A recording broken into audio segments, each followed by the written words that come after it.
moi j'aime les hommes. Plus ils sont méchants, plus je les aime. Toute ma grossesse, jusqu'à mes 7 mois, je vivais dehors. Ma fille, donc moi je l'ai abandonnée parce que je voulais pas de responsabilité. J'avais 17 ans, j'ai accouché le jour de mes 18 ans.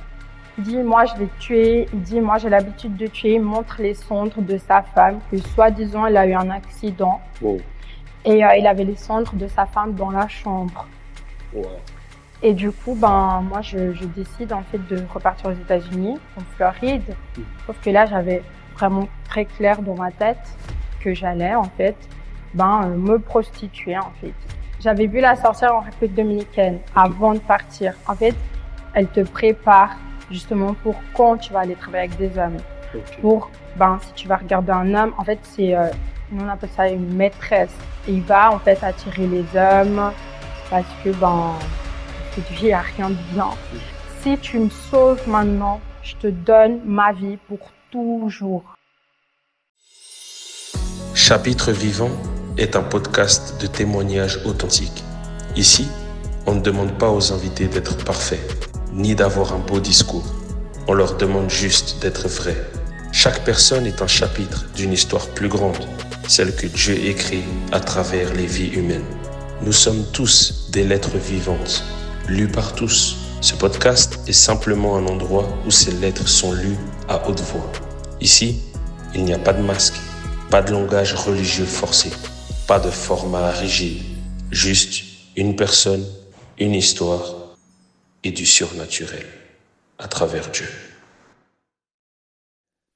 Alors ma belle, on va commencer avec toi. Ce podcast a pour but de raconter ce que Dieu a fait dans ta vie. Qu'est-ce qui s'est passé? Comment tu as pu vivre un certain instant avec Dieu? Qu'est-ce que Dieu a fait dans ta vie? Comment Dieu a pu te ramener au travers de lui? Donc vraiment, je te laisse la parole, sens-toi à l'aise. On va commencer par savoir qui est Mabel, d'où est-ce que tu viens, comment as-tu connu le Seigneur? Je te laisse place à la parole. Alors, je m'appelle Mabel, j'ai 28 ans. Je suis maman de 3 enfants. Je suis originaire de la République dominicaine.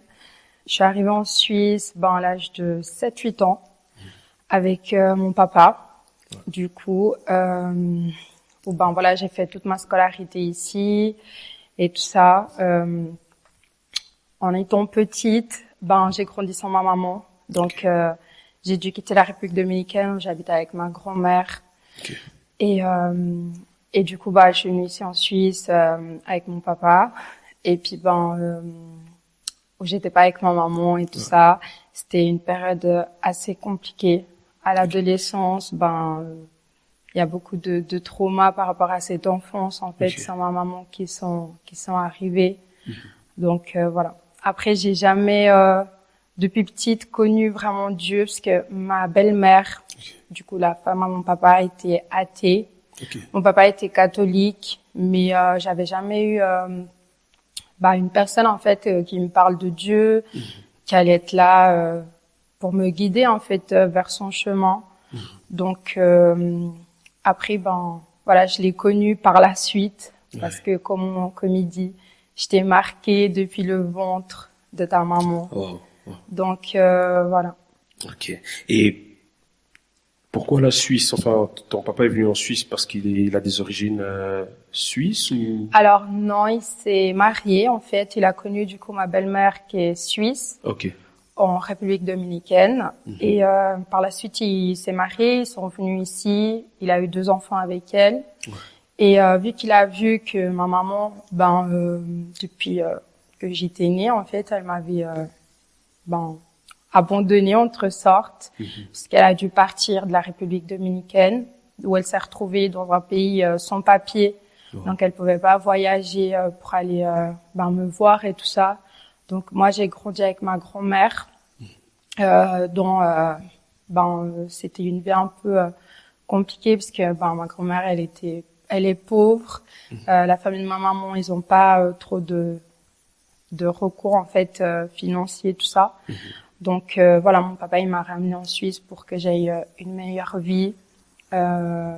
Sauf que cette meilleure vie elle a tourné un peu au désastre parce que moi, c'est pas ce que je voulais. Voilà, pour moi, même rester en République dominicaine avec ma famille, avec ma grand-mère, c'est ce que j'aimais. Donc, quand j'arrive ici en Suisse, je me retrouve dans ce pays où je connais personne, où je connaissais pas non plus trop mon papa, vu que j'avais grandi aussi sans lui. Il est parti quand j'étais petite. Ok. Voilà, donc du coup, il essayait d'être là pour moi le plus qu'il pouvait, mais il travaillait.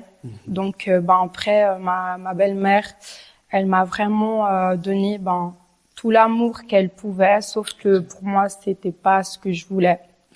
En fait, il y a rien qui comblait ce vide que j'avais de ma maman.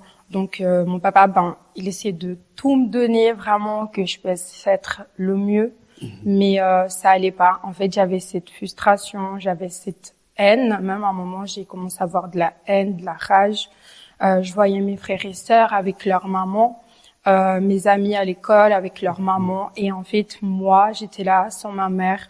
Je recevais pas d'appel, j'avais pas d'appel, je ne parlais pas avec elle. C'était très compliqué pendant de nombreuses années. Je ne savais rien de ma maman. Et je pense que c'est ce qui m'a le plus frustrée. Et du coup, à mon adolescence, j'ai eu une révolte très très grande envers mon papa, parce que je lui en voulais de m'avoir amenée ici. Je lui en voulais de ne pas être avec ma maman, parce que pour moi, c'était à cause de lui en fait que je n'étais pas avec ma mère. J'ai vraiment jamais adapté en fait à la Suisse. D'ailleurs, par la suite, tu verras qu'il y a eu de nombreux départs en fait, parce que ce pays, pour moi, c'était le pays que je détestais. En fait, j'aimais pas du tout être ici. C'était très compliqué. Et qu'est-ce qui faisait que t'arrivais pas à contacter ta maman au niveau, par voie téléphonique? Alors, parce que on savait jamais où elle était. Ok. Voilà. Et elle me dit qu'elle essayait de m'appeler, mais mon papa me dit qu'elle ne m'a jamais contactée. Donc encore au jour d'aujourd'hui, je sais pas trop. Qu'est-ce qui s'est passé? Et en fait, même elle, je me suis beaucoup révoltée par la suite quand j'ai pu la rencontrer à l'âge de 16-17 ans. Par rapport à ça. Wow. Et du coup, comme tu as dit, t'es venu en Suisse à l'âge de 7 ans. Je pense qu'il y avait aussi la barrière de la langue, le fait de s'adapter, d'aller à l'école, de se faire des amis. Et du coup, avec la barrière de la langue, comment t'as pu grandir en ayant quand même des frères et sœurs qui peut-être, vu que je sais pas s'ils parlaient également l'espagnol, peut-être la communication avec eux, c'était ça passait plus simplement. Alors, j'ai appris assez rapidement le français. Donc, je suis arrivée en classe d'accueil, là-bas où j'avais quelques amis, mais pas plus que ça, en fait, parce que vraiment, à mon enfance, surtout mon enfance, je me suis beaucoup renfermée. Voilà, j'étais une petite assez toute seule, en fait. Voilà, j'étais un peu, je pense, depuis petite, j'avais cette dépression. Je m'en rappelle que je m'enfermais comme ça aux toilettes pendant des heures et des heures et des heures. Des fois dans la chambre, ou je parlais avec quelqu'un. Je sais pas c'était qui. Genre un ami imaginaire. Voilà. Et tout ce que je parlais, en fait, c'était par rapport avec ma maman. Je faisais des vœux, je faisais des lettres, je faisais des cartes. Vraiment tout, en fait. Et je pense que une partie de ma vie, ça a été à cause de cette douleur, en fait, que c'est seulement quand je suis venue à Christ que j'ai pu pardonner et soigner. Wow. Du coup, tu as eu une enfance où tu t'es sentie assez isolée. Oui, parce que je me sentais pas à ma place, en fait. Avec mes frères et sœurs, ils m'ont toujours donné tout l'amour. J'ai une petite sœur qui était collée avec moi H24. Mais tu sais, quand tu as un vide c'est difficile de quelque chose, c'est très compliqué qu'une autre personne, quelque chose d'autre, en fait, vienne le combler. Est-ce que tes frères et sœurs n'ont pas ressenti peut-être par certains moments je dirais pas ce rejet, parce que je pense que tu les aimais bien évidemment, mais le fait que malgré le fait qu'on essaye de te tendre la main, tu la prenais pas forcément? Alors avec mon frère, c'était une relation normale, mais justement avec ma petite sœur, C'était une relation très fusionnelle parce que même quand je la rejetais, elle venait toujours. Elle était là quand je pleurais, elle était là avec moi. C'était vraiment mon petit ange en fait à ce moment-là. Je me suis beaucoup accrochée à elle. Donc oui. Wow. Et du coup, donc tu as passé toute ta scolarité en Suisse jusqu'à tes 14-15 ans, c'est ça? 16 ans. 16 ans? Oui. Et comment ça s'est passé durant cette période? À tes 16 ans, tu pars où? Pourquoi? Qu'est-ce qui se passe? Alors à l'école, je cherchais toujours la pire compagnie. Donc parce que moi je m'identifiais avec les pires. C'est quoi les pires pour toi? C'est qui fumaient, faisaient des bêtises, voilà, fuguaient. C'était vraiment de tout en fait. Moi je m'identifiais avec ces personnes-là. Alors que mon père ne m'avait jamais donné cette éducation. Mais moi, en fait, pour moi, c'était un moyen peut-être de, je sais pas, me punir. En fait, tu mérites ça. C'est ce que tu mérites. Donc, depuis très jeune, moi aussi, j'ai cherché en fait à être, je pense, placée en bas, de ne pas avoir ma valeur, parce que pour moi, voilà, j'avais ce trauma et en fait, je n'avais pas le droit à être heureuse. Je devais vivre comme ça. C'était une manière aussi de te révolter face à ton papa. Je pense qu'il devait mettre un certain cadre ou des restrictions. Alors, mon papa, il est très strict. Donc, avec moi, il était très strict. Ça veut dire, je n'avais pas le droit de sortir. Même à 15-16 ans, c'était, voilà, dès que je finissais de l'école, je devais rentrer à la maison. Il m'a donné une super éducation qu'au jour d'aujourd'hui, je l'en remercie vraiment beaucoup. Il a toujours essayé de tout faire parce qu'il voulait que je sois la meilleure. Sauf que moi, je voulais pas. C'était pas possible. Je me suis vraiment révoltée contre lui à l'adolescence. Où voilà, je voulais qu'il me lâche en fait. Je voulais sortir, je fumais, je rentrais bourrée à la maison, je fumais quand j'allais à l'école, je fumais quand je sortais de l'école. Mon papa, il faut savoir qu'il s'est séparé du coup quand j'avais à peu près 13-14 ans. Donc je suis partie habiter toute seule avec lui. Et lui, il travaille dans la restauration. Donc moi, j'étais souvent toute seule à la maison.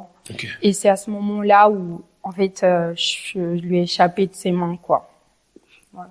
Alors, du fait que, je pense, dans la restauration, les horaires irréguliers, t'avais plus de moments où tu pouvais te permettre de faire, et tu faisais quoi? Tu savais à quelle heure il revenait pour revenir vite à la maison?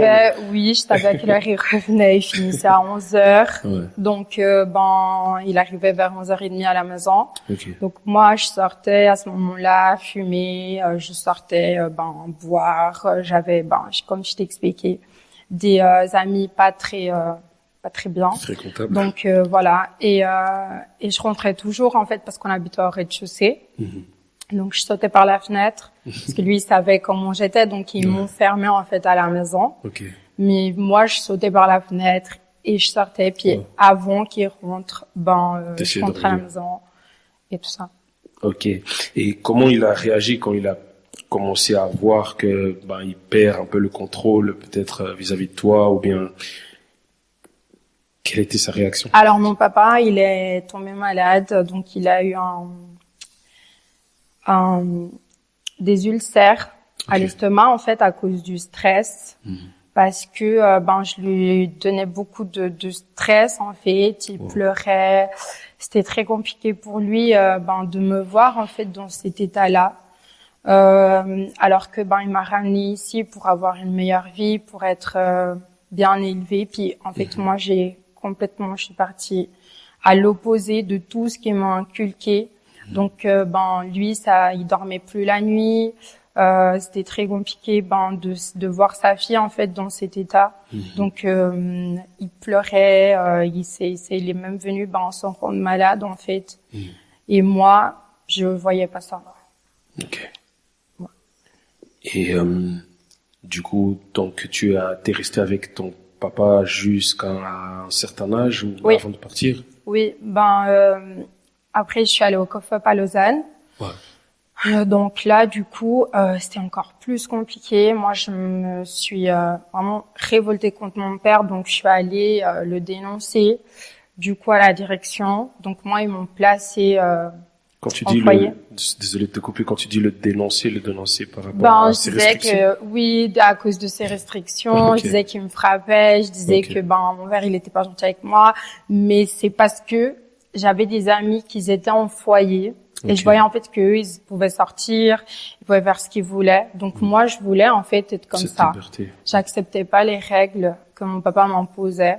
Donc du coup, je suis restée juste un jour, une nuit. Le lendemain, il est allé avec ma belle-mère, donc parce que par la suite, il s'est remarié.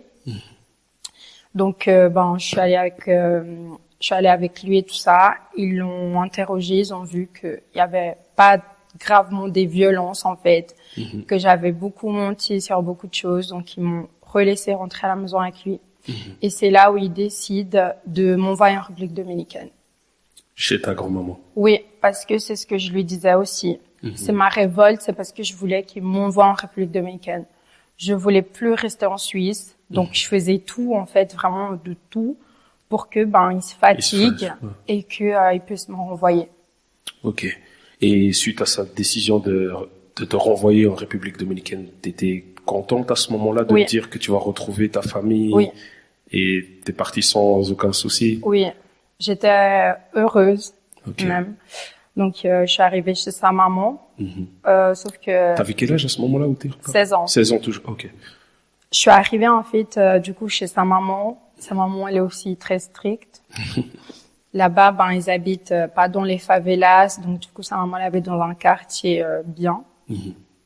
J'avais toujours pas la liberté que je voulais.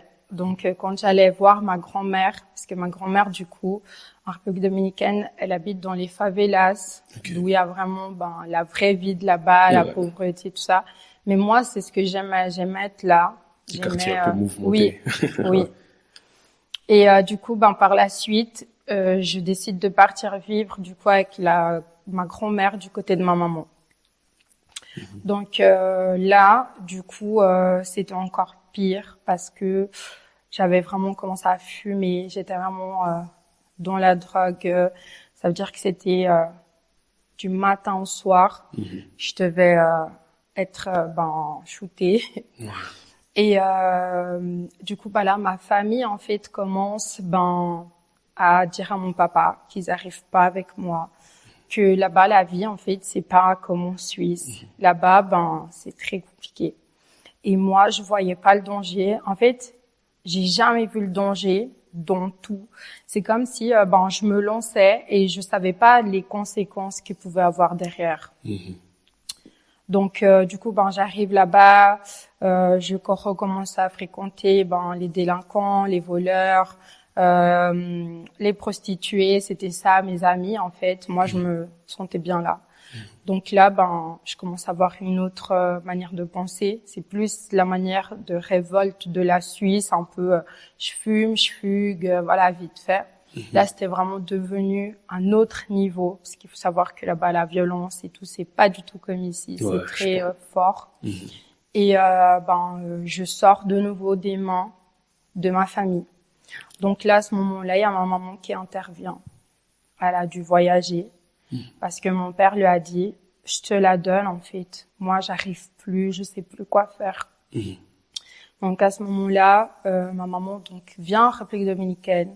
Moi, je la revois depuis beaucoup d'années. Donc, pour moi, c'était le moment que j'attendais toute ma vie.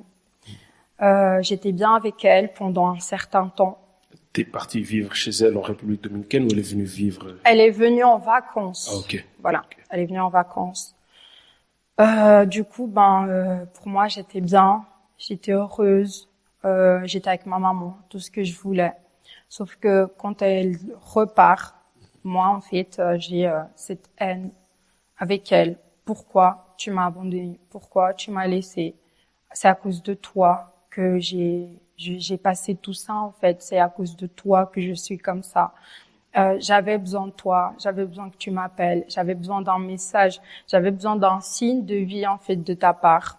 Donc, pour moi, c'était trop facile qu'elle soit revenue, en fait, comme ça, avec plein de cadeaux, avec plein de choses. Et j'avais toujours ça, en fait, dans mon cœur. Donc là, je rencontre le papa quand elle part, du coup, le papa de ma plus grande fille, qui a 10 ans, c'était, ils vendaient de la drogue. Là-bas, on vend de la drogue, en fait, dans les favelas, dans la rue, en fait, voilà. Donc, moi, je l'ai rencontré chaque fois que j'allais acheter, pour fumer et tout ça. Donc là, je le rencontre. C'est depuis là où, ma vie, elle est partie vraiment dans une autre tournure.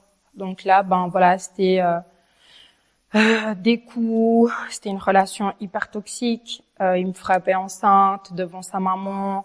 Moi, j'ai dû quitter ma maison du coup parce que là-bas, quand tu tombes enceinte, en fait, tu vas dans la famille de ton conjoint. Donc j'ai dû partir là-bas. C'était pas facile. Des fois, c'était des journées sans manger parce qu'ils étaient aussi extrêmement pauvres. Lui, il devait sortir, voler pour que je puisse manger. Et parce que il faut que je te dise quelque chose. Quand j'étais ici en Suisse, c'est pour ça que je dis ce que tu déclares avec ta bouche, c'est très puissant. Parce que je disais, moi j'aime les hommes, plus ils sont méchants, plus je les aime. Et en fait, pour moi, c'était pas possible d'être avec un homme qui allait bien me traiter, voilà. Donc là, à ce moment-là, depuis lui, en fait, il y a que des hommes comme ça qui sont rentrés dans ma vie. Donc, avec lui, voilà, c'était des coups. Ma grand-mère qui devait venir, chaque fois il l'appelait, qu'on se battait dehors et tout ça. Ma fille, donc moi je l'ai abandonnée. Je l'ai donnée à sa maman parce que je voulais pas de responsabilité. J'avais 17 ans, j'ai accouché le jour de mes 18 ans. Donc pour moi c'était trop de responsabilité d'avoir un bébé. Je voulais pas, donc je l'ai donné à sa maman. Et là, je continue encore dans cette vie, dans la drogue. Je me rappelle du coup que j'étais vraiment partie avec une amie. Elle se prostituait. Elle avait un frère du coup qui était homosexuel. Donc les trois, en fait, c'est devenu très fort. Je me rappelle, on était allé moi j'habitais, donc j'ai quitté ma famille, ma fille, tout ça, pour aller vivre avec eux. Ils habitaient dans un quartier extrêmement chaud. Donc moi j'étais partie là-bas, où là j'ai commencé en fait coucher avec des hommes pour de l'argent, parce que du coup je devais vivre, voilà. Et ça a commencé à ce moment-là, donc j'avais 18 ans. Où voilà, pour moi c'était mes amis, on était H24 ensemble. On faisait vraiment tout ensemble jusqu'à un jour où on est parti se baigner en fait dans une rivière. Et là, à ce moment-là, on était en train de boire. On buvait dans l'eau. Moi, je me rappelle, j'avais rien mangé.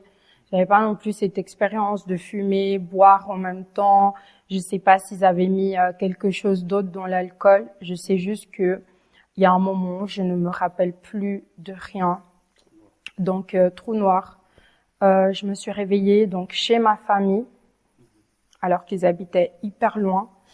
Je me rappelle, je vois encore ma grand-mère en train de pleurer.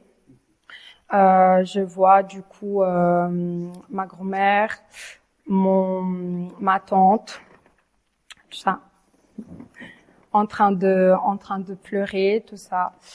Et à ce moment-là, je demande qu'est-ce qui se passe. Et là, ils me disent que ils m'ont retrouvée avec des hommes.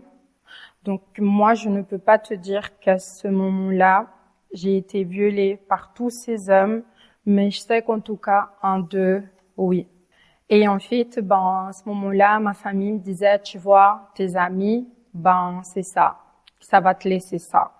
Et si tu sors pas de ce cercle, ça sera encore pire et pire et pire et pire. Et à ce moment-là, ma maman, en fait, elle décide de m'amener avec elle à Saint-Martin, parce que du coup, elle habitait à Saint-Martin, aux Antilles. Okay. Elle décide de m'amener là-bas avec elle. Donc là-bas, ça va une semaine, mais du coup, tu sais, j'étais tellement enviciée. Je sais pas si on dit ça comme ça, mais en fait, pour moi, je pouvais plus rester sans fumer. C'était devenu en fait une dépendance tellement forte que j'arrivais pas à rester sans fumer. Donc de nouveau à ma mère, donc je pars de chez elle. Ouais. Ça m'a intrigué quand tu as dit que tu es partie de chez elle. Saint-Martin, tu connaissais Saint-Martin? Pas du tout. Donc, tu es Mais je me partie suis à tout de l'inconnu. suite, en fait, où j'arrivais, Ok. j'ai toujours eu ça de me faire des amis, tout de suite, en fait. Ok. Donc, je sortais avec elle, des fois, j'ai pu rencontrer, parce qu'à ce moment-là, du coup, elle n'était pas chrétienne, ma Ok. maman. Donc, on sortait, on buvait, je sortais avec elle, voilà. Et à ce moment-là, j'ai pu rencontrer quelques personnes. Et je me rappelle, elle habitait avec un homme hyper violent. Donc, où elle aussi, dans notre famille, on a des malédictions. Je sais pas comment on dit. Malédiction générationnelle. je veux Oui, dire. oui. Ok. Donc, parce que ma grand-mère avec mon grand-père, c'était ça. Ok. Elle se faisait battre. Donc, ma maman, aussi, elle allait chercher Ok. que des hommes, en fait, qui la Qui l'a battaient. battu également. Donc, je me rappelle, pour moi, c'était, je suis avec ma maman, donc j'étais heureuse, mais il y avait cette situation-là où elle a essayé de me fermer les yeux, sauf que, j'ai 18 ans, je comprends. Et en fait, cet homme, il voulait pas que j'habite avec eux, il m'aimait pas. Donc, il a dit à ma mère, tu fais un choix, soit c'est elle, soit c'est moi. Wow. Mais elle doit partir de la maison. Ok. Donc, à ce moment-là, j'ai dû partir de la maison. Je suis allée chez une amie à elle, où du coup, par la suite, j'ai trouvé un travail. Donc, je me suis un petit peu calmée au niveau de sortir et tout ça. Donc, j'ai trouvé un travail parce que là, j'ai une fille, je dois la maintenir, du coup, qui est restée en République dominicaine. Tu prenais quand même contact avec Oui, elle. Ouais. oui. Ça aussi, par la suite, tu verras d'abandonner mes enfants. Ça vient aussi, C'est générationnel. c'est ça. Wow. Et en fait, donc du coup, là, je trouve un travail. Je commence à travailler, je commence à me calmer. Sauf que encore une fois, c'était les hommes. Les hommes, en fait, qui vont te mettre plus bas que terre, qui vont te frapper, qui te donnent pas la valeur que tu mérites. Et moi, en fait, vu que j'avais tellement de manque d'amour, tout, en fait, je m'accrochais, en fait, à ces personnes-là. Je comprenais pas que ça, c'est pas de l'amour, mais justement, une personne qui te maltraite, elle t'aime pas. Et à ce moment-là, je comprenais pas. Je restais, en fait, accrochée, à ces hommes. Donc, du coup, après, je suis partie en République dominicaine, de nouveau. Là, ça a été, j'étais avec ma famille, j'étais un petit peu plus tranquille. Jusqu'à là, je connais toujours pas Dieu. Je sais pas qui est Dieu. Donc voilà, je vivais en fait pour vivre. Ok. Voilà. Donc du coup, je repars chez ma maman. Là, je tombe enceinte de mon fils, Liam. À ce moment-là, mon papa il décide de me donner une deuxième opportunité parce qu'il voyait que j'étais plus tranquille. Donc il a dit je vais te ramener en Suisse. J'avais 21 ans. À ce moment-là, quand j'arrive en Suisse, je suis enceinte. Mon père ne le sait pas. Je travaillais avec lui, donc tout se passait bien. Il était heureux, il était bien. Sauf que là, il faut que je lui annonce en fait que je suis enceinte. Donc j'ai préféré partir de la maison que de lui annoncer que j'étais enceinte parce que pour moi, pour lui, ça allait être en fait une déception à nouveau. Alors qu'il voulait me sortir d'un problème, puis moi j'arrive en Suisse de nouveau avec une grossesse où je suis partie justement, je venais d'arriver, donc ici j'avais perdu contact avec toutes mes anciennes amies et tout ça. Il y en avait que une justement qui habitait à Montaix et donc je pars chez elle. Au début, c'était compliqué. C'était compliqué parce que je savais pas en fait où j'allais être, qu'est-ce que j'allais faire. J'étais enceinte, donc à ce moment-là, je décide d'avorter. Donc je vais partout, j'essaye, ça ne marche pas. À chaque fois que je vais, il y a quelque chose. Donc là, je décide en fait de garder cet enfant. Je décide de garder cet enfant où j'ai eu une grande histoire par rapport à ça parce que quand je suis arrivée, en fait, j'avais fréquenté une autre personne Et en fait, j'ai eu une énorme confusion avec ça. Donc, je savais pas quoi faire. Je savais pas à ce moment-là si je devais lui parler, lui dire si c'est toi, si c'est pas toi. Donc, par la suite, La confusion, c'était le fait de savoir si c'était vraiment lui le papa. Ok. Si c'était vraiment lui le papa du coup. Donc, plus mon fils est grandi et plus il ressemble à cette personne. Donc, voilà. Et je décide de parler à cette personne. Mais avant ça, toute ma grossesse, jusqu'à mes 7 mois, je vivais dehors. Parce qu'en fait, du coup, le social voulait pas m'accepter parce que il disait que mon papa gagnait bien sa vie. Donc ici en Suisse, tu as l'obligation de maintenir tes enfants en fait jusqu'à 21 ans. C'est à peu près l'âge qu'ils finissent les études et tout ça. Donc il me disait écoutez, votre papa, il doit se charger de vous, en fait, il doit s'occuper de vous. Et mon papa il voulait pas. Il voulait pas parce que pour lui, c'était une nouvelle déception, c'était une nouvelle trahison. Donc moi je l'ai pas dérangé plus que ça. Je me rappelle, je dormais dans les trains, je dormais à la gare. Avec enceinte, oui. Et ta fille, elle était où à ce moment? Elle était en République dominicaine. Donc quand t'es venue, tu l'avais laissée en République dominicaine. Oui. Okay. Et là, j'étais enceinte. Je passais des jours sans manger. Je dormais dans des foyers pour les gens un peu toxicos. Je devais aller dormir là-bas. Parce que ici il y a énormément de restrictions. Les foyers pour femmes, faut que tu sois battue, faut qu'il y ait une énorme histoire derrière. Donc moi, j'avais pas d'histoire, j'étais juste enceinte. Pour eux, j'avais pas le droit d'avoir accès. Donc je devais dormir dans les foyers, pour un peu les toxicomanes. Mais dans ces foyers, c'est juste pour passer la nuit. Le matin, tu dois partir. Okay. Tu viens juste passer la nuit. Donc c'était à Sion. Si je me rappelle bien. Donc moi, en fait, toute la journée, je rentrais dans le train et je faisais le tour de la Suisse. Parce que je savais pas où aller. Tu sais, quand t'es là, tu sais pas où tu vas aller, t'as pas de maison, t'as rien. Plus d'amis.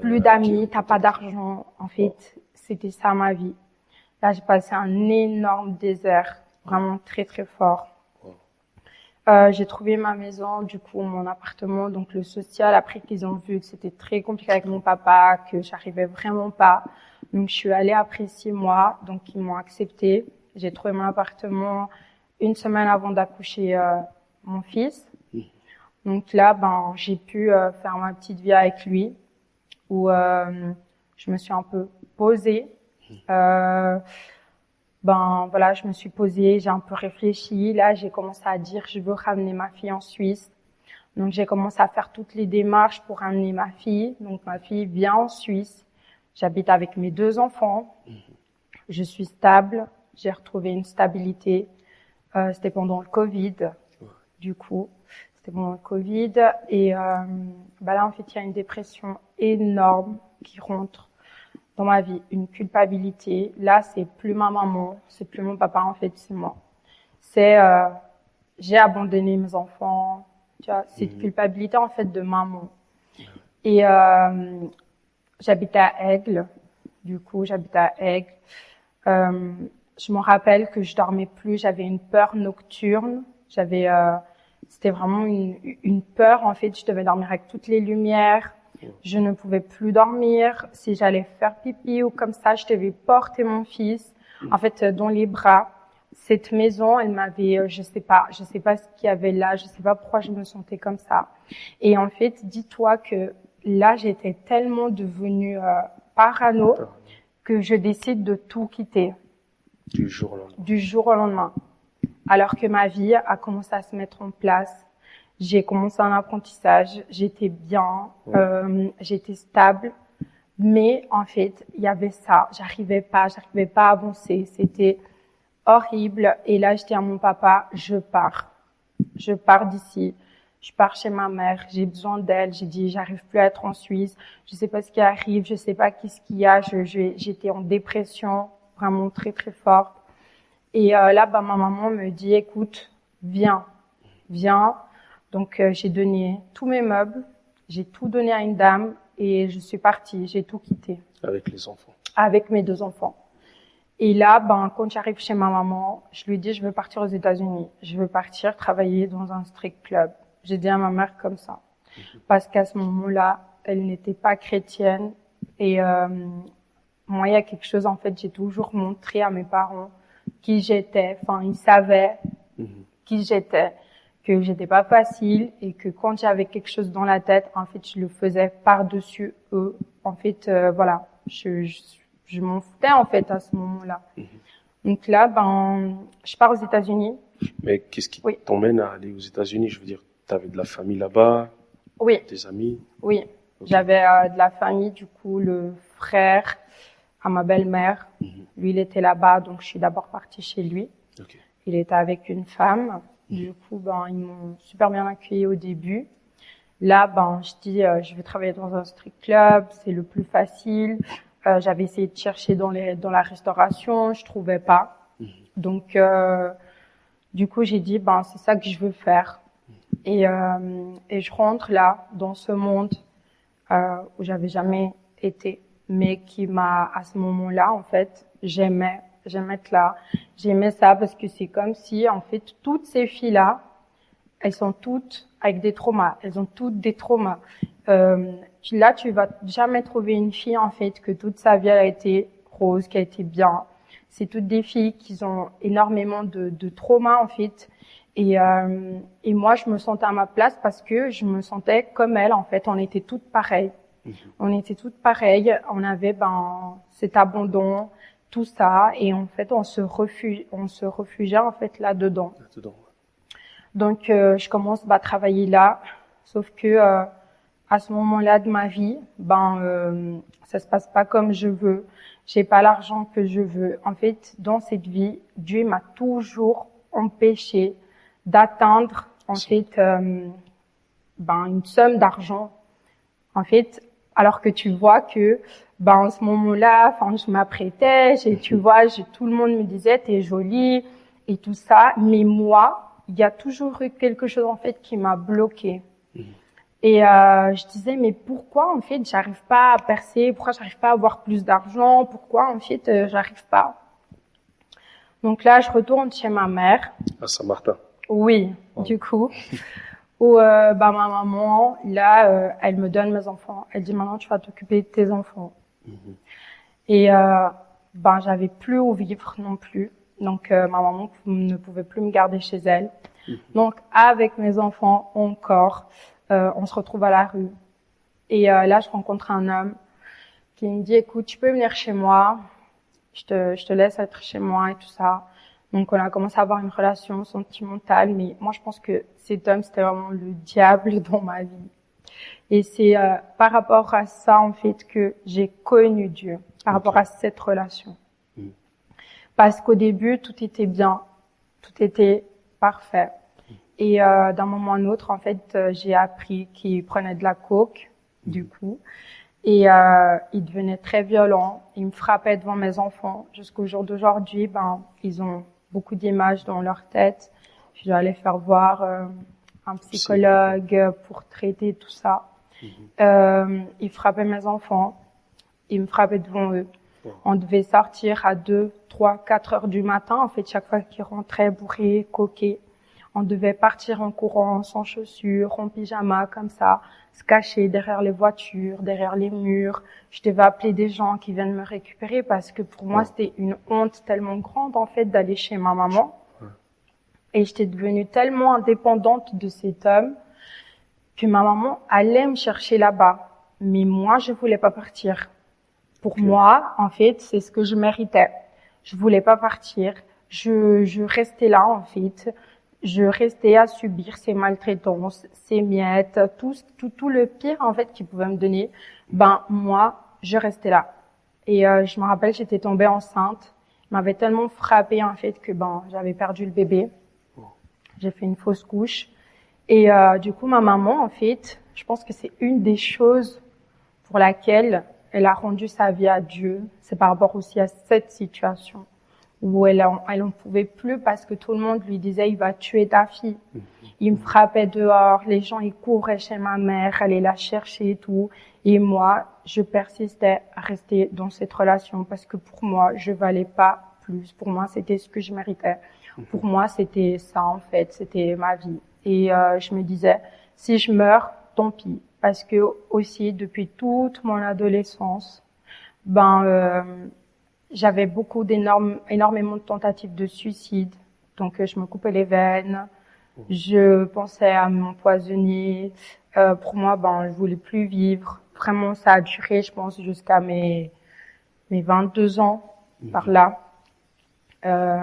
Voilà, tout le temps, l'ennemi, en fait, m'attaquait avec ma vie, pour me suicider. Donc, pour moi, en fait, si lui, il me frappait un jour et puis je mourrais, pour moi, c'était, une délivrance, en fait. Voilà, c'est lui qui l'a fait. Moi, j'ai pas eu le courage de le faire, mais lui, il l'a fait. Et du coup, ma maman, en fait, elle en pouvait plus de me voir comme ça. Donc là, elle commence à m'amener à l'église. Je commence à connaître, en fait, un peu de Dieu, un peu. Je me rappelle que j'étais en vidéo. En fait, on faisait un appel groupal. C'était un culte sur Zoom. Et il y avait un prophète. Et il m'a dit... Dieu, il te sort de cette situation. Et moi, j'étais là, Dieu, il me sort de cette situation. Enfin, tu vois, c'est resté dans ma tête, mais je faisais pas plus attention que ça. Tu savais pas à ce moment-là de quoi il parlait? Voilà. Okay. Parce que j'avais beaucoup de peine à croire.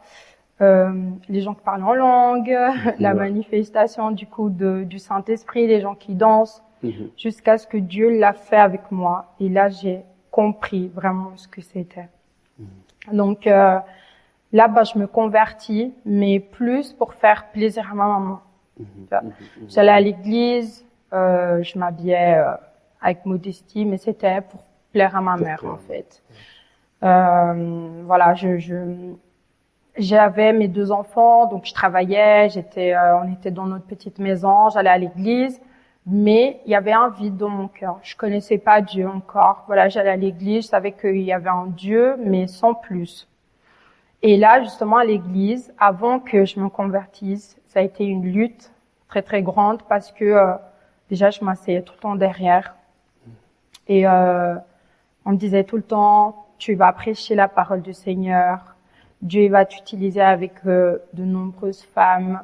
Dieu il va te faire très très grande. Et moi je disais jamais de la vie. Je disais je veux pas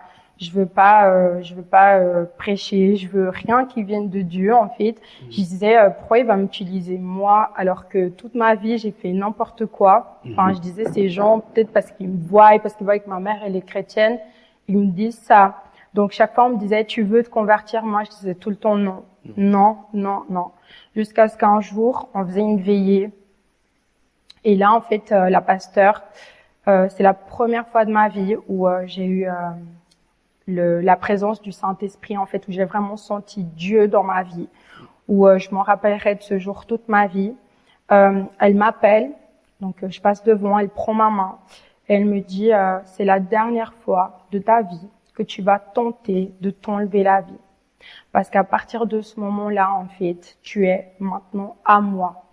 Et j'empêcherai tout, je me rappelle, elle disait, j'empêcherai tout, en fait, dans ta vie, tout ce que tu feras. En fait, j'empêcherai tout qui vienne pas de moi, parce que j'ai un propos avec toi. C'était en espagnol, donc la traduction en français, elle est un peu différente. J'ai un projet pour toi. Parce que, voilà. Okay. Et en fait, moi, je me rappelle, je pleurais beaucoup ce jour-là et tout ça.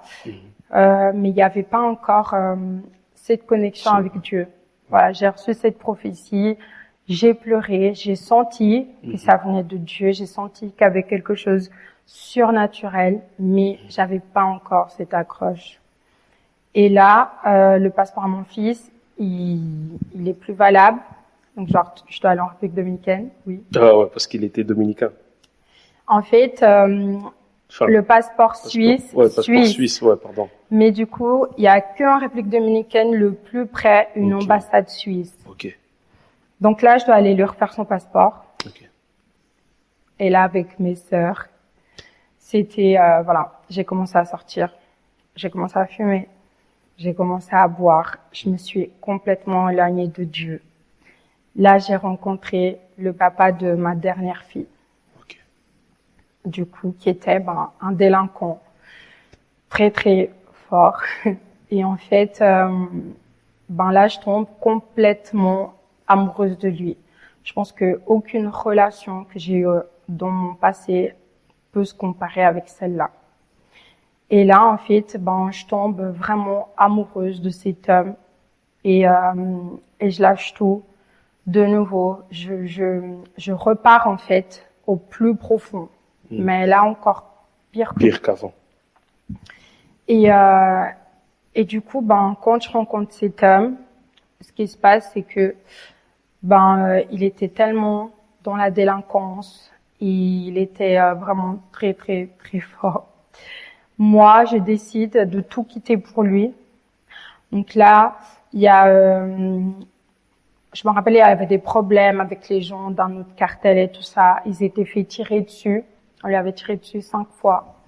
Mais malgré ça, il est quand même resté vivant. Donc ce soir-là, il était allé me chercher avec ma sœur pour qu'on l'amène à l'hôpital. Et là, en fait, je pense et je dis, s'ils nous trouvent, en fait, ils vont nous tuer avec lui. Et là, ma sœur, elle me dit, mais pense pas, en fait, on y va, il est en train de mourir. Donc, on le prend chacune d'un côté. Et puis, on y va avec lui. Et en fait, les gens du cartel, vu que dans les favelas, en fait, t'as plein de petites ruelles. Okay. Voilà. Et puis là, t'en as une, là, t'en as une. Et puis, en fait, elles arrivent tout au même endroit. C'est juste qu'il y en a hyper beaucoup. Okay. Et du coup, nous, on passait tout ça par des ruelles. Mon autre sœur, elle avait gardé son pistolet. Du coup, elle nous avait appelé un taxi. Le taxi nous attendait en haut, sur la route. Et je me rappelle, en fait, il venait derrière nous. Il venait derrière nous. Oui, parce que lui, en fait, il saignait hyper beaucoup. Okay. Il avait 5 tirs, tu vois. Et en fait, dans la fusillade, lui, il a blessé un des autres. Donc, lui, ils ont dû s'arrêter pour le secourir. Donc, en fait, ma sœur et moi, on a pu s'échapper avec lui. Donc, à ce moment-là, j'ai appelé sa sœur. On l'a amené à l'hôpital et tout ça. D'ailleurs, j'ai des photos où je suis avec lui. Je t'enverrai.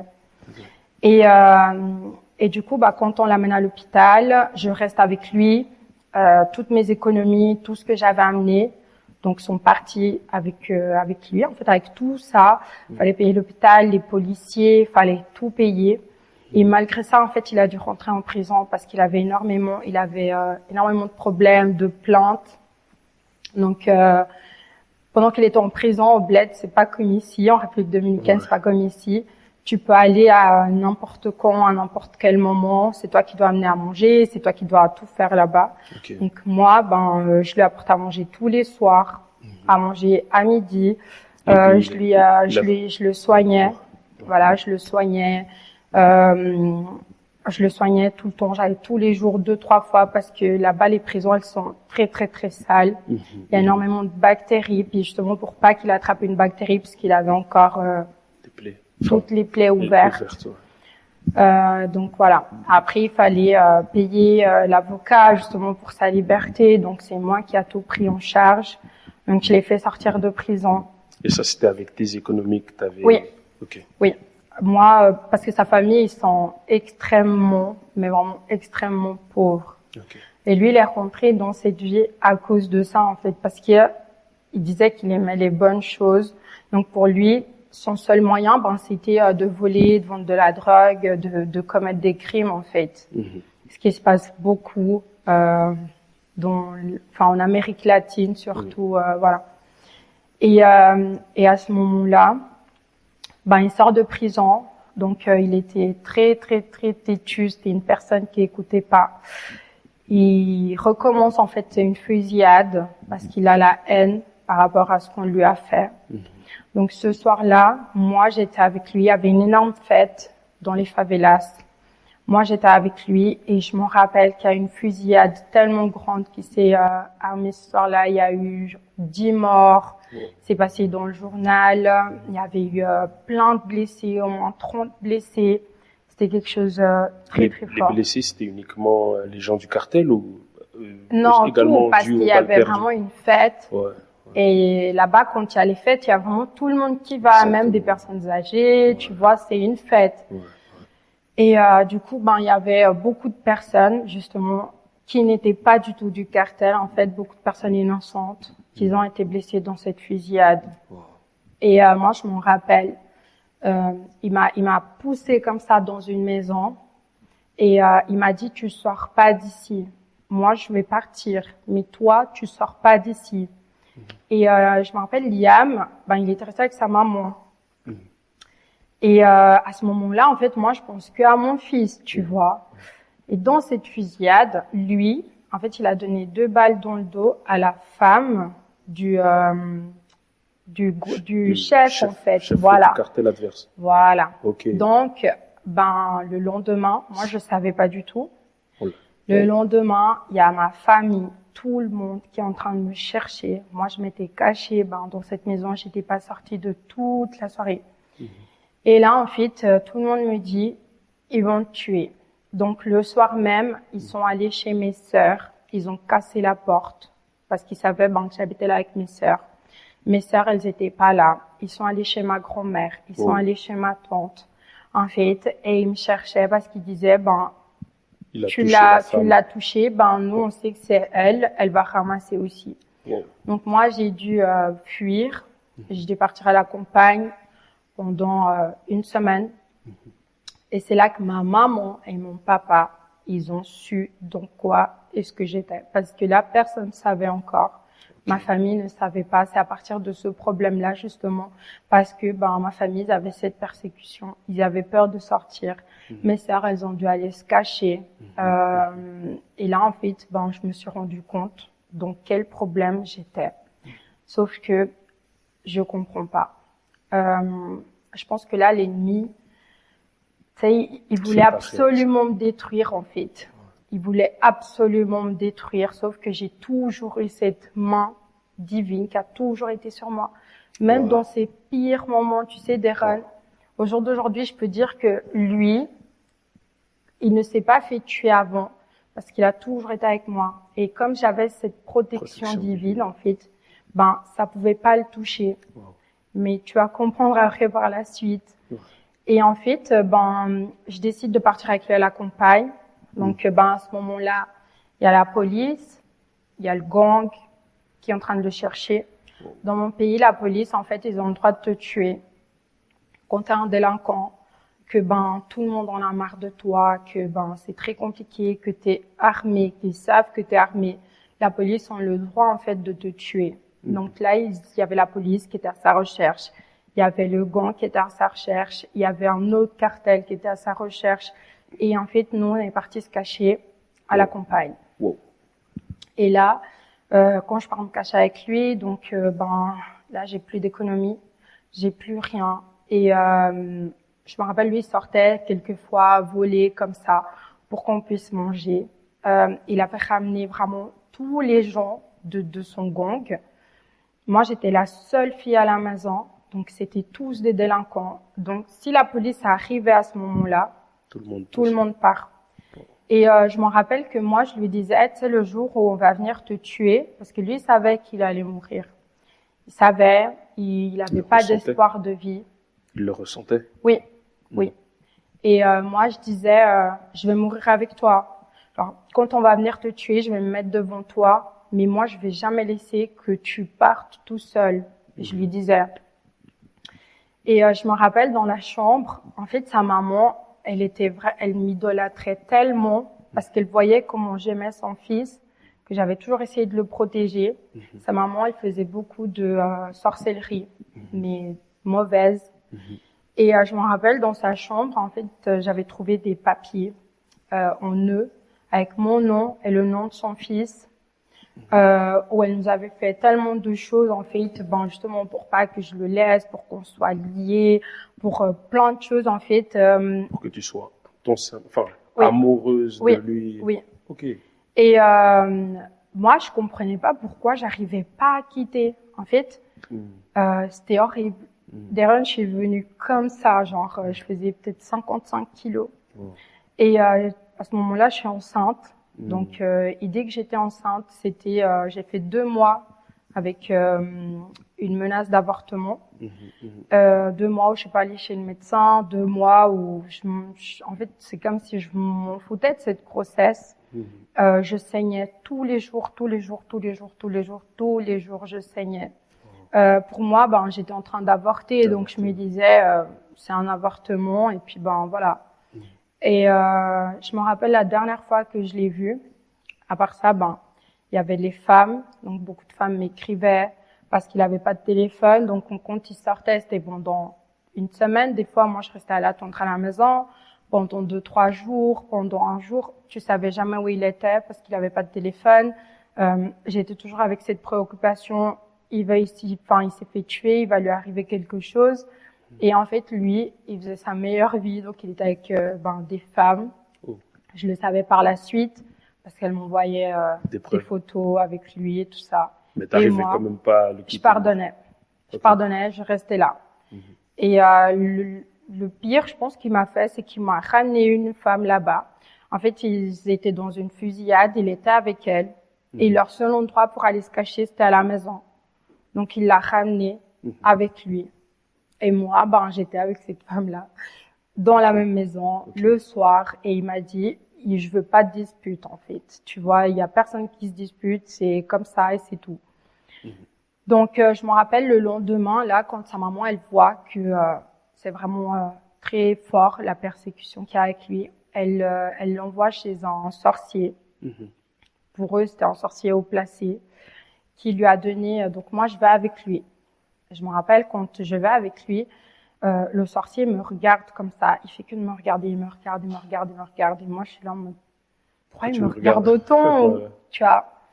Et je me rappelle qu'il lui dit, tu sais, elle a une lumière.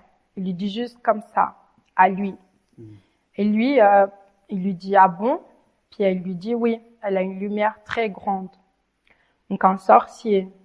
Je me rappelle qu'il m'a donné du café pour boire et puis moi j'ai regardé la tasse, j'ai dit non, je vais pas boire ça, donc j'ai reposé. Et lui il est rentré. Il m'a dit tu veux rentrer avec moi? Donc moi j'ai dit non. J'entendais juste des cloches et tout, il sonnait des cloches, voilà. Il lui a fait ce qu'il lui a fait, son marabout en fait, pour qu'il soit invisible aux yeux des policiers, de ses ennemis quoi. Mais lui il croyait pas. Il croyait pas à ça. Il disait qu'il croyait seulement en Dieu. Et il disait qu'il croyait que en Dieu parce qu'il faut que tu saches que dans nos pays, même quand ils vont tuer, même quand ils vont voler, même quand ils vont commettre des crimes, en fait, ils disent que Dieu soit avec nous. Voilà. Et pour eux, en fait, Dieu, en fait, il va accepter ça, tu vois. Mais lui, il disait que, il croyait que en Dieu. Et qu'il savait qu'il allait mourir et que c'est Dieu qui allait le prendre, en fait. Donc, il disait à sa mère, ça sert à rien que tu m'envoies faire des trucs comme ça parce que j'y crois pas et quand tu y crois pas, ça marche pas pour eux. Donc, voilà. 2 jours après, je me rappelle, je regarde par la fenêtre, je vois, c'est rempli de police. Toute la maison. On était à l'intérieur. J'étais avec ses frères. C'est rempli de police. Je sais pas qu'est-ce qu'il avait fait. Il m'a pas dit ce jour-là. Ils partent, tout va bien. Il sort jouer au billard. Moi, je l'appelle pour aller souper. Et là, je vois une voiture orange qui s'arrête. Et dans mon cœur, j'ai pressenti que c'était eux, la police. Et là, ils sortent de la voiture et ils commencent à lui tirer dessus, Et lui, il part en courant. Il part en courant. Je voyais juste qu'il essayait d'esquiver. Il y a son pistolet qui est tombé à ce moment-là. J'étais avec ses frères. Ses frères, ils sont effondrés par terre. On pensait vraiment qu'il avait été touché. Mais Dieu lui a encore donné une chance. Il a eu aucune balle qui a touché son corps. Et quand je te dis qu'ils étaient genre 6, tous à lui tirer dessus. Et c'est la dernière fois d'ailleurs que je l'ai vu. Je l'ai plus jamais revu. Je parlais avec lui de temps en temps sur Facebook parce que à ce moment-là, là je regarde comme ça et je vois du sang. J'ai commencé à faire une hémorragie. Donc quand on m'amène à l'hôpital, ils croient qu'il faut me faire un nettoyage. Donc avant, ils te font une échographie. Et ils voient en fait que ma fille, elle est vivante. Wow. Donc un petit bébé, un petit embryon de 2 mois, on voyait juste son cœur à ce moment-là. Elle est vivante. Donc moi, j'y crois pas. Moi, je dis, c'est pas possible. Avec tout ce que j'ai vécu. Avec tout ça, ça fait 2 mois, je saigne, et ce bébé, il est encore vivant. Wow. Et donc là, en fait, il m'interne à l'hôpital. Donc là, pour moi, c'était ma plus grande frustration, parce que je ne pouvais plus être derrière lui. Je pouvais plus contrôler, je pouvais plus le protéger, je pouvais plus, en fait, être avec lui. Et ça a été le pire moment, je pense, de toute ma vie. C'était vraiment là. Donc là, Et à ce moment-là, t'avais pas peur que le cartel apprenne que t'étais peut-être à tel et tel hôpital, que des fuites sortent ou... rien. Ok. Tu sais, j'ai jamais eu peur.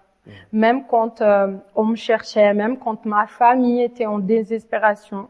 En fait, ma famille disait que j'étais une personne qui s'en fout de tout, en fait, mais dans le mauvais terme. Ouais. Tu vois, genre j'étais vraiment, ils disaient que j'étais ça parce que moi c'est pas que je m'en foutais, mais j'ai jamais eu peur. C'est comme si je voyais jamais le danger, en fait. Tu prenais pas conscience du danger. C'est ça, Okay. c'est ça. Ok. Et du coup, à ce moment-là, il y a mon désert qui commence très très fort. Je me rappelle que j'ai commencé à écouter des musiques chrétiennes. Je pleure tous les soirs.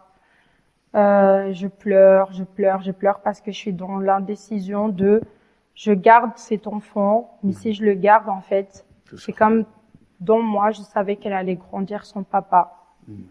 Et il y avait aussi le rejet de cet enfant par rapport à tout ce qu'il était en train de me faire vivre, en fait. Parce que là, c'était je veux plus être avec toi, je peux pas être esclave d'un remerciement parce que tu m'as sauvé la vie. Ça veut pas dire que je dois être avec toi toute la vie. Ça a été de l'ingratitude totale. En fait, là, il m'a montré son vrai visage à ce moment-là que j'étais à l'hôpital. Donc là, moi, je pouvais même pas marcher, je pouvais pas aller aux toilettes, j'étais complètement alitée. Il y avait que ma tante qui allait me rendre visite. On a dû me mettre du sang, donc du coup faire une transfusion. Donc c'est ma maman du coup qui a tout payé, mais elle voulait pas que je sache que c'était elle. Donc voilà, elle était là de loin, mais elle était là avec moi. Ça veut dire que la famille quand même lui tenait au courant de ce qui était en train de se passer. Oui. Par contre, mon papa, lui, plus de nouvelles. Non, il voulait plus en savoir de moi. Vraiment, pour lui, c'était très très fort, parce que justement, c'était des délinquants en fait qu'ils avaient tiré sur mon grand-papa et pour lui voler en fait. Et à cause de ça, mon papa en fait, il acceptait pas que moi j'étais avec ce genre de personnes, tu vois. Vous voyez ça comme de la trahison peut-être. Ouais. Oui. Et je me rappelle après, j'allais mieux. Donc ils m'ont laissé partir à la maison. Et un jour, 2 jours après, je crois vraiment 2 jours après, ma tante, elle commence à boire. J'habitais avec ma tante. Elle commence à boire, donc j'étais revenue au quartier. Mais là, tout s'était apaisé. Tu vois, eux, ils m'avaient lâché. Parce que après le gong, ils l'ont laissé entre les mains de la police. Ils savaient que la police, elle allait le tuer. Tu comprends? Que où ils le trouvaient, ils allaient le tuer. Donc, ils ont dit, on va même pas se salir les mains avec lui. Et il faut savoir que les gens du cartel, du gang, moi, j'ai grandi avec eux. Justement, le papa de ma grande fille est de ce cartel-là. Donc, moi, quand je suis partie, que je t'avais dit que je traînais, je fumais, tout ça, que j'avais rencontré le papa de ma première fille, c'était dans le même quartier, tu vois. Donc, ils me connaissaient, ils savaient qui j'étais, ils connaissaient ma famille parce qu'elle vivait là depuis longtemps.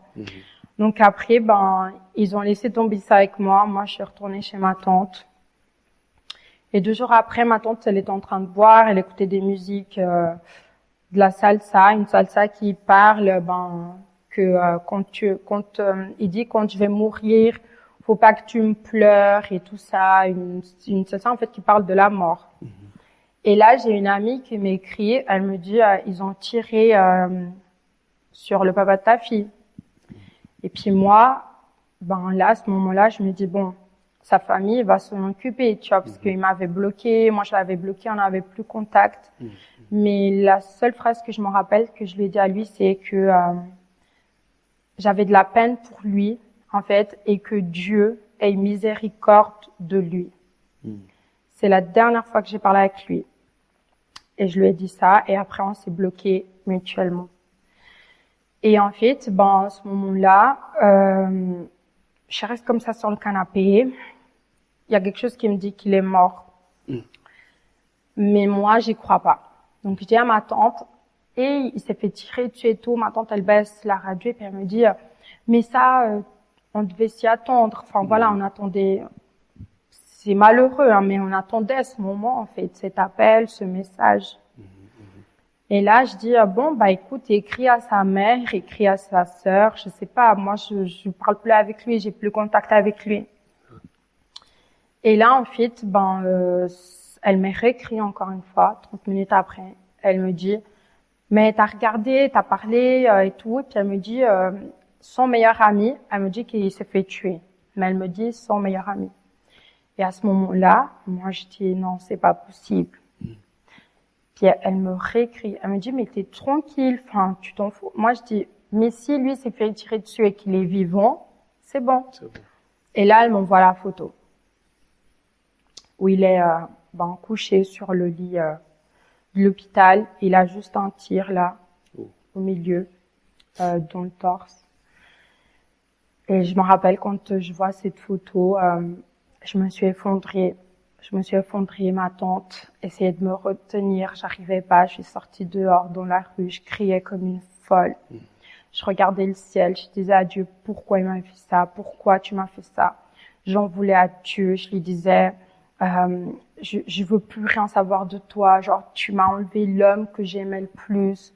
Je t'ai dit que si tu le sauvais, j'allais revenir à toi. Je t'ai dit que tu devais le sauver, je t'ai dit que tu devais le protéger. Pourquoi tu m'as fait ça alors que tu sais que je l'aime, tu sais que c'est l'homme de ma vie, tu sais comment je suis, tu sais que j'ai tout lâché pour lui. Je disais à Dieu. Et là, en fait, le calvaire il commence. Je me rappelle, ils sont restés 3 jours avec lui à la morgue. Et quand ils l'ont amené, parce que en République dominicaine, tu as le droit de prendre le mort chez toi. Okay. Tu le prends chez toi, tu restes un jour avec lui, en fait, pour les adieux. Donc, je me rappelle quand on m'a dit qu'il l'avait ramené, ma tante, elle me dit, je veux pas que tu y ailles. Parce que il y avait au moins, je sais pas, elles étaient une dizaine de filles avec qui il était. Et elle m'a dit, t'es enceinte et tout, ça fait 1 semaine, t'es sortie de l'hôpital. Et en fait, je veux pas qu'il t'arrive quelque chose, qu'une de ces filles, elle te fasse quelque chose. Et là, j'ai ma sœur, parce que ma sœur, elle a toujours été, dans ce monde.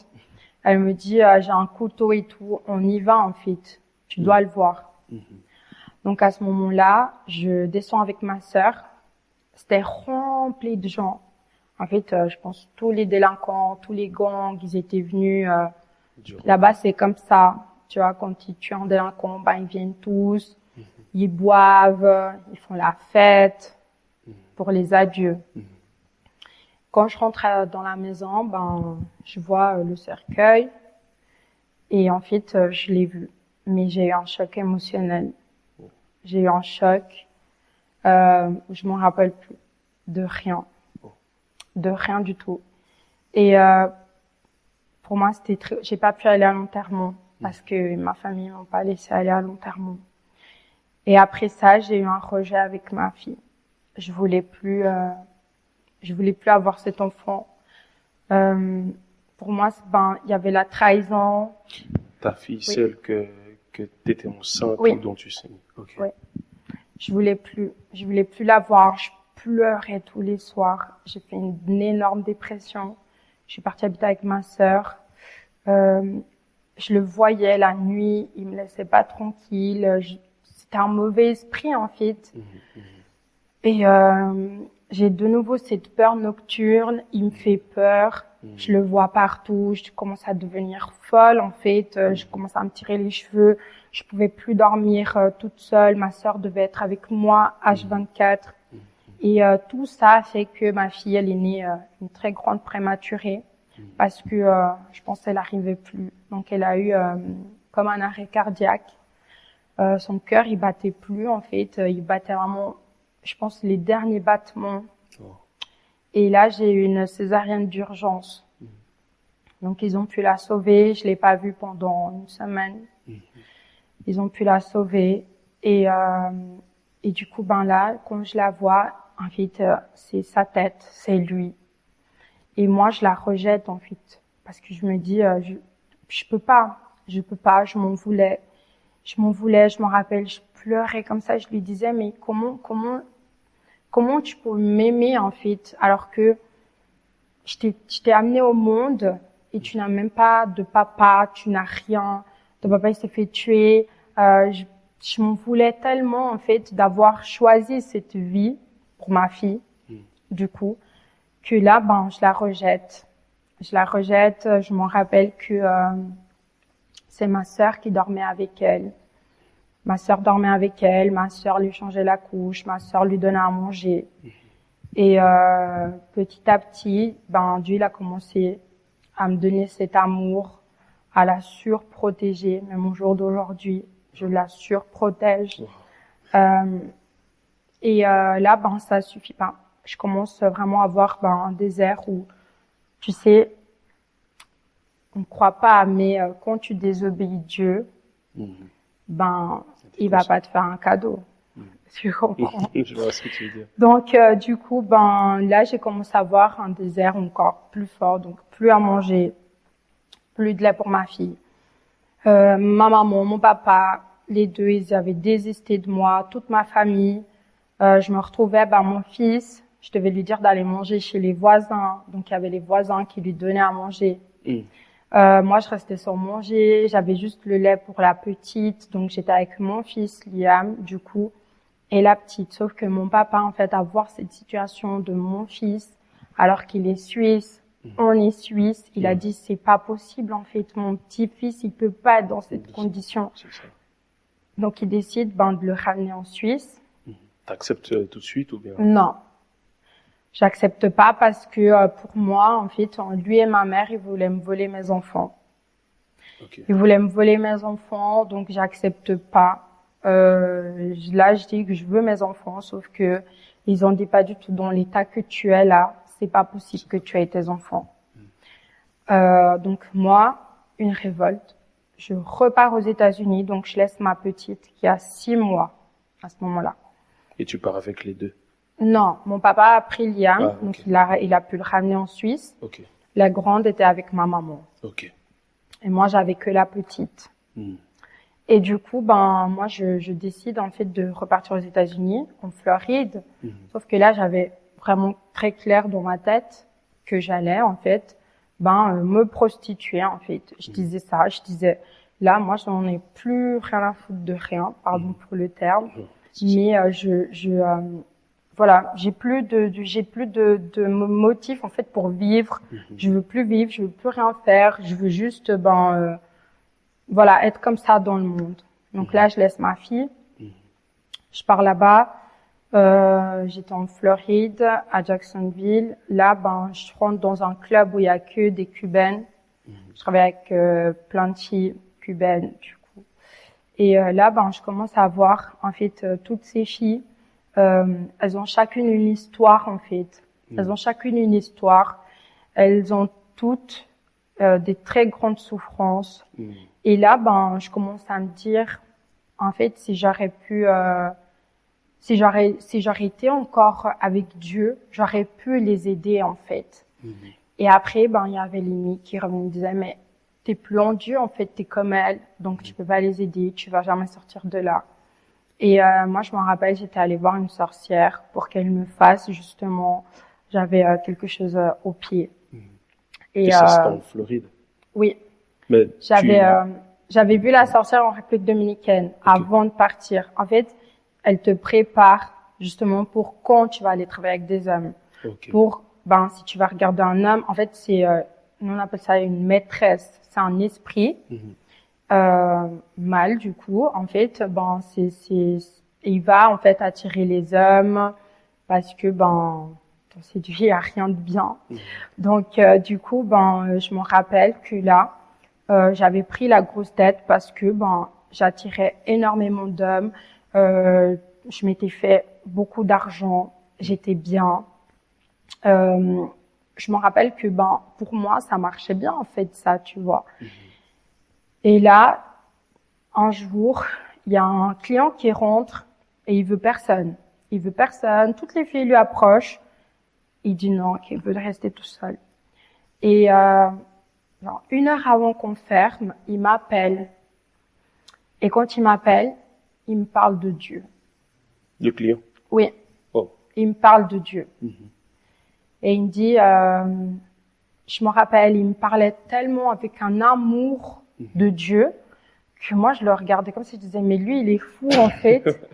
Il vient dans un strip club et il vient me parler de Dieu en fait. Exact. Et je disais mais non, et puis je l'écoutais à moitié, tu vois. Mais il y a quelque chose qui m'a marqué, c'est cet amour qu'il avait envers Dieu. Et comme il m'a décrit Dieu en fait d'un amour surnaturel.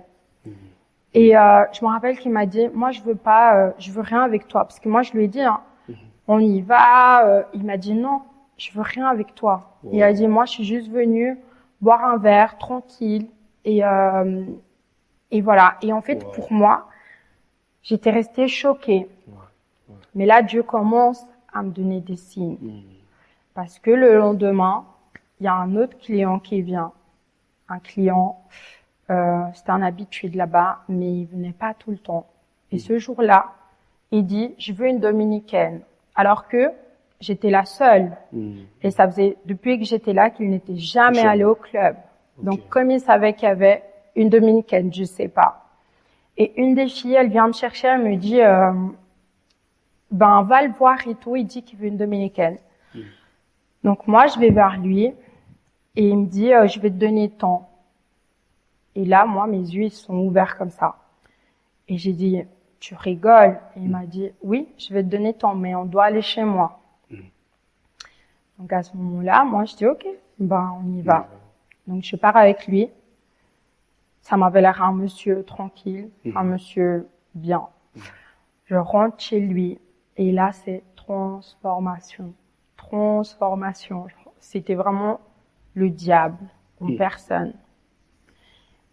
Dis-toi que on n'a rien fait parce que je pense qu'il m'a amené là-bas pour me tuer. C'était vraiment l'ennemi en personne, parce que le jour d'avant, je reçois une parole de Dieu. Et le lendemain, c'était ça. Et je m'en rappelle qu'il disait que son porte-monnaie avait disparu. Une fois arrivé à la maison? Oui. Okay. Son porte-monnaie a disparu comme par hasard, donc. Moi, je suis dans ce monde-là. Donc, c'est qui a pris son porte-monnaie? C'était toi. C'est moi. Wow. Et là, donc, il ouvre son coffre-fort. Je me rappelle, assez grand. Et il me montre, en fait, toutes les armes qu'il a. Il avait énormément d'armes. Et il me dit, tu sais, s'il apparaît pas, je vais te tuer, en fait. Il dit, moi, je vais te tuer. Il dit, moi, j'ai l'habitude de tuer. Il montre les cendres de sa femme, que soi-disant, elle a eu un accident. Wow. Et il avait les cendres de sa femme dans la chambre. Wow. Et là, il commence à me faire peur avec ça. Et il me dit, tu sais, si je te tue ici, personne va savoir en fait que t'es morte. Et tout ça, il disait, moi, je suis américain, moi ci, moi ça. Et là, en fait, il commence à me menacer, il prend le pistolet, il commence à le pointer sur moi. Et là, en fait, moi, j'ai mon sac et je veux partir. Et là, je fais quoi? Je clame Dieu. Alors que pendant, je pense, 6-7 mois, j'avais complètement oublié l'existence de Dieu dans ma vie. Ça veut dire que je priais plus, je cherchais plus Dieu. Ça a été vraiment comme si Dieu n'existait plus dans ma vie.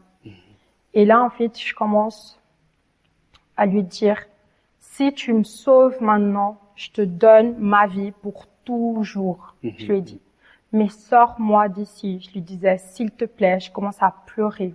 Je lui disais, viens m'aider, j'ai besoin de toi, je sais que tu existes, s'il te plaît, pardonne-moi. Je commence à m'humilier, je commence à lui demander pardon.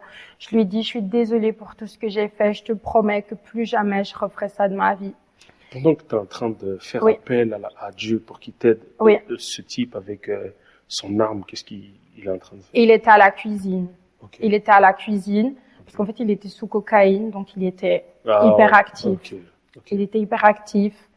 Puis après, il revient vers moi, il me fait un câlin et il me dit s'il te plaît, me laisse pas, reste avec moi. Genre, tout le monde m'abandonne, j'ai besoin de toi, pars pas, je vais te donner tout ce que tu veux, mais reste avec moi. Et à un moment, il recommençait, il répétait un câble, donc c'était des insultes, c'était je vais te tuer. Et à un moment, j'arrive à le convaincre de partir. C'était 11h du matin, dis-toi, de 2h du matin à 11h du matin. J'ai pas dormi, donc, et je vivais ce calvaire, en fait, avec cet homme-là, parce que j'arrivais pas à dormir. Je me disais, à n'importe quel moment, il va me tuer. Quand on part, moi, je crois qu'il est tranquille. Il prend une bouteille de whisky et commence à boire. Sauf qu'il me dit, donne-moi ta localisation. Moi, j'habitais à 40 minutes de chez lui. Et en fait, lui, il habitait à 2 minutes du club. Donc, je lui envoie ma localisation, je vois que c'est 40 minutes et il va sur la route, mais vraiment à fond, il dépasse les voitures. Et là, moi, je commence à pleurer, je commence à crier, je lui dis, on va se tuer, on va mourir. Et il me disait, mais je t'ai dit que je vais te tuer. Je t'ai dit que je vais te tuer aujourd'hui. Et moi, je commence à pleurer, je pleure. Il s'arrête dans un bancomat et il me dit, si tu restes avec moi aujourd'hui, je te donne le double de ce que je t'ai donné hier soir. Et moi, je pleure et je lui dis, non, tiens, ton argent, je veux pas, je veux juste rentrer chez moi. Parce qu'il t'avait quand même payé malgré... Oui. Ouais, ok. Oui. Et je lui ai dit, je veux juste rentrer chez moi, en fait. Je lui ai dit, s'il te plaît, laisse-moi, je veux rentrer chez moi. Je pleurais, je lui clamais. Et il me disait, non, tu vas rester avec moi aujourd'hui et je t'ai dit que je vais te tuer. C'était tout ce qu'il me disait.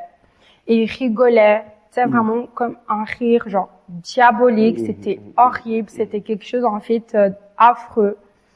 Et là, je pense que c'est Dieu, vraiment, qui me dit, dis-lui de t'amener au club parce que tu as oublié les clés de la maison dans ton casier.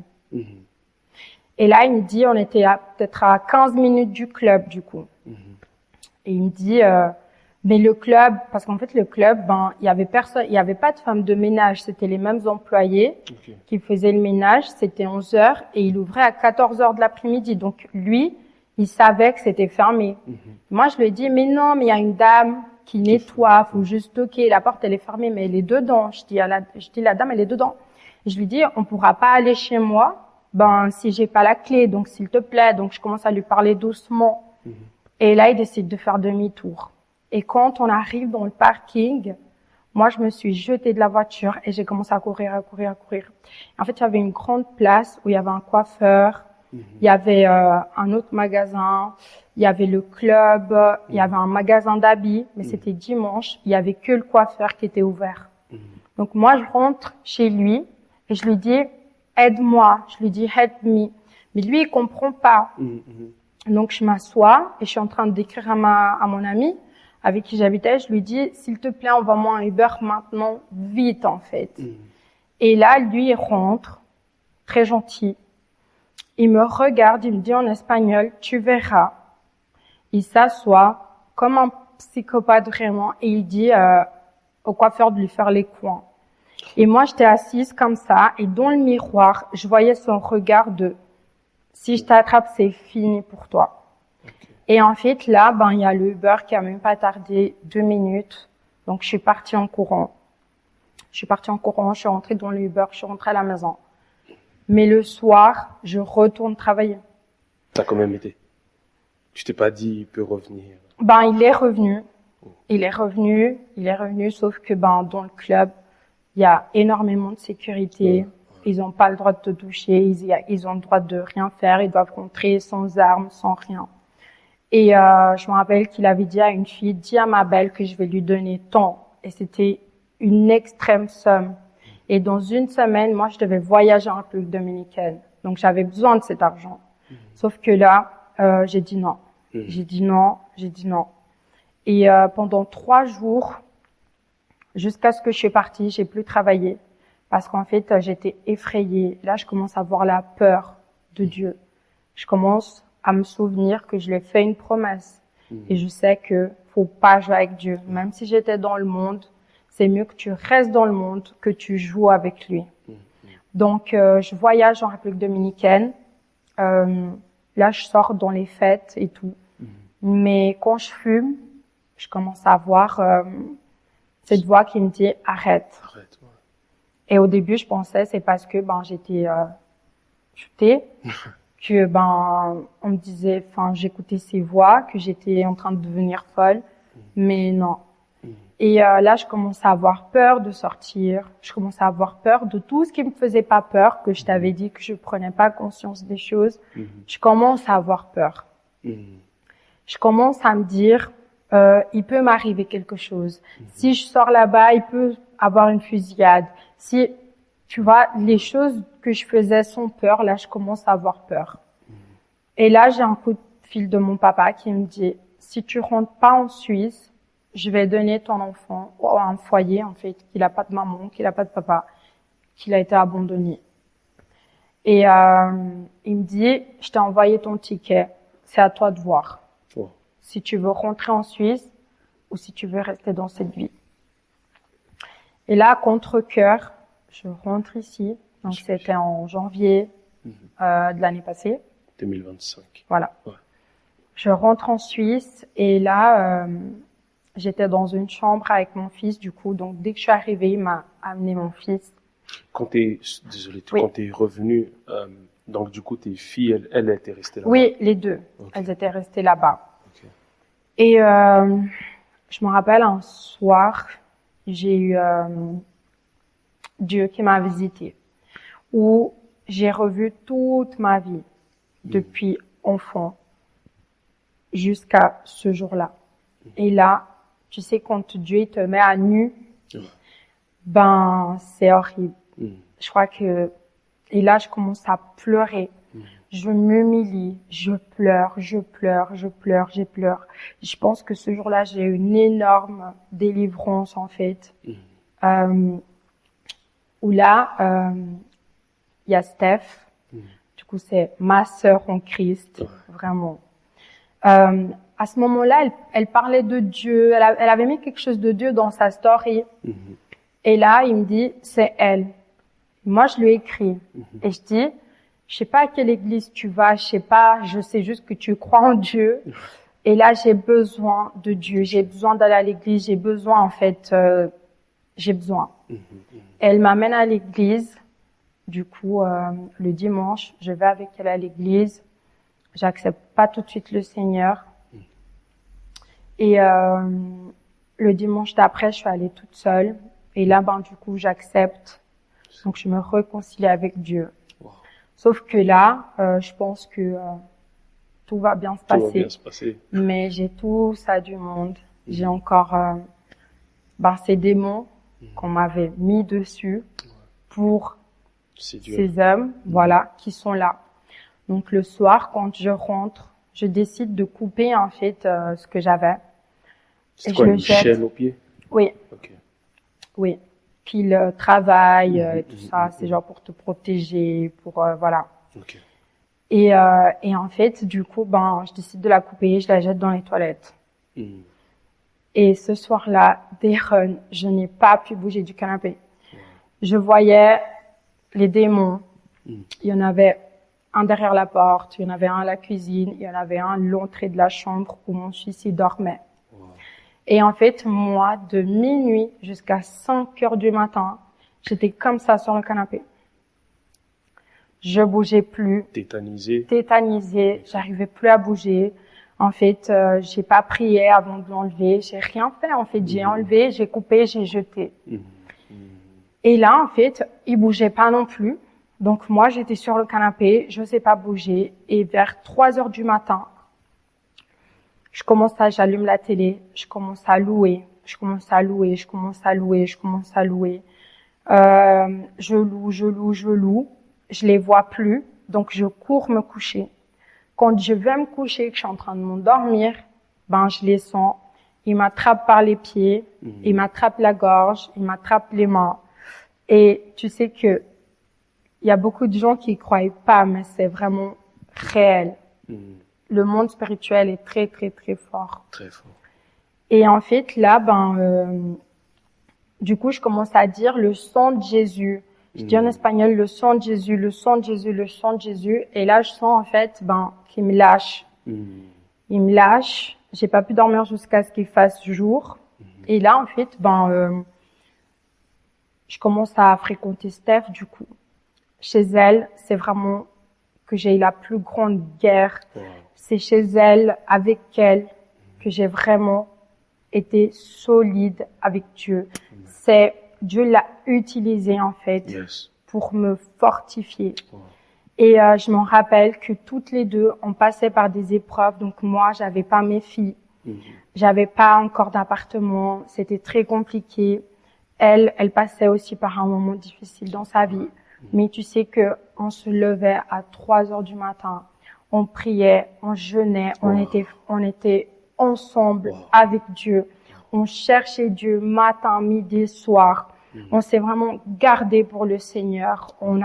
C'est là où j'ai connu l'amour de Dieu. J'ai connu Dieu. Je peux te témoigner vraiment de son amour, de sa grandeur. Et il faut savoir que dans tout ça, j'ai reçu beaucoup de paroles, beaucoup de prophéties, beaucoup d'appels de Dieu, où je vois que tout ce qu'on m'a dit, est en train de s'accomplir au jour d'aujourd'hui dans ma vie. Amen. Amen. Et en fait, je pourrais te dire qu'aujourd'hui, je connais vraiment Dieu. Amen. J'aime Dieu. Je l'ai mis au premier dans toute ma vie. Il y a que lui. Je l'ai fait devenir mon mari, mon fiancé, mon papa, mon frère, tout. Et en fait, dès que je me suis affirmée, dès que j'ai obéi, dès que j'ai tout lâché pour lui, il a ouvert toutes les portes pour moi. J'ai pu aller chercher mes 2 filles, les ramener en Suisse.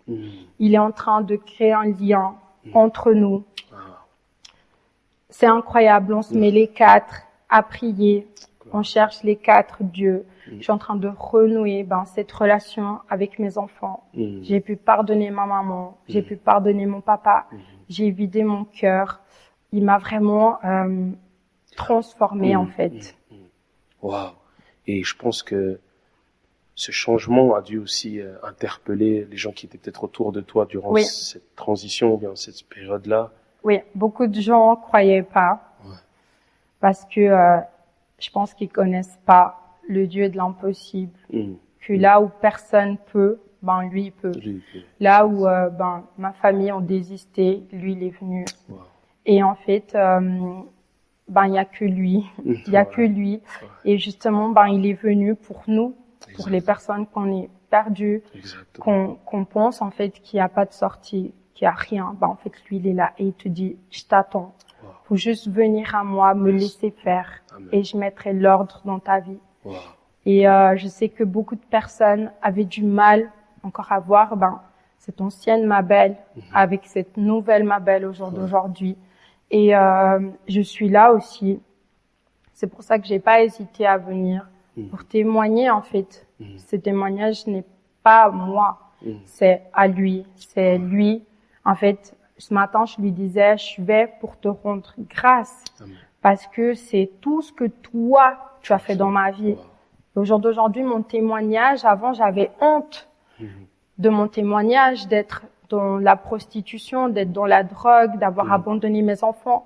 Mais au jour d'aujourd'hui, je sais que j'ai dû passer par là parce que je vais, à travers lui, pouvoir aider plein de femmes aussi qui sont captivées en fait dans ce monde, qui pensent qu'il n'y a plus d'issue comme moi je l'étais. Et au jour d'aujourd'hui, mon témoignage, c'est ma plus grande force. Amen. Et je sais que j'ai dû passer par tout ça parce que il y avait ce final avec lui en fait, pour marcher avec lui main dans la main. Il savait de tout. Il m'a marqué depuis que j'étais dans le ventre de ma maman. Donc c'est pour ça que je te dis qu'il ne m'a jamais lâché. Il m'a jamais lâché. Il a toujours été là avec moi. Il m'a toujours montré sa miséricorde. Et je peux te dire que je suis une, parce qu'il en a beaucoup, de ces chouchous, que tout le monde me dit, comment t'as fait, t'as de la chance. Exact. Mais je sais que c'est pas de la chance, c'est parce que il est là. Amen. Amen. Waouh, ma belle, c'est une histoire un témoignage vivant qui est très, très impactant. T'as traversé beaucoup de situations et si tu devrais peut-être, conseiller peut-être une femme qui est en train de nous regarder ou une jeune fille ou une maman ou autre qui sont des fois ce moment où peut-être elles sont comme si elle a abandonné ses enfants ou qu'elles sont comme si sa situation elle peut pas s'en sortir, il n'y a pas d'issue, quel serait un des conseils personnels que tu pourrais lui dire? Alors, je pourrais lui dire que je la comprends, premièrement, et que Jésus la comprend aussi, et que il attend juste en fait qu'elle vienne à lui, qu'elle lui ouvre son cœur, qu'elle puisse en fait le laisser, juste accepte-le comme ton sauveur, comme ton unique sauveur, et lui se chargera de tout. Il mettra ta vie en place. Il enlèvera en fait tout ce que l'ennemi est en train de te faire croire, que tu ne vaux pas, que tu es une mauvaise maman, que personne t'aime. En fait, du moment où tu accepteras Dieu dans ta vie, tu verras qu'il enlèvera toutes ces peurs, toutes ces accusations que l'ennemi en fait est en train de te faire. Il enlèvera ce bandeau de tes yeux et il ouvrira tes yeux, tes oreilles, ta bouche pour que tu puisses le clamer et que dans tes moments difficiles, du moment où il est rentré dans ton cœur, en fait, tu ne te sentiras plus jamais seul parce qu'il sera toujours avec toi. En tout cas, ce fut un plaisir, ma belle, de t'entendre et de voir ce que Dieu a fait dans ta vie. Et même moi, parce que je te connais aussi, ça me touche et ça me fortifie ton témoignage. Et je suis sûr que beaucoup de personnes vont être également non seulement touchées, mais que ce que tu as traversé, que le Saint-Esprit puisse les aider également à trouver cette porte de sortie. Amen. Et la seule porte de sortie, c'est Jésus lui-même. Amen. Alors, en tout cas, un grand merci d'avoir participé à ça.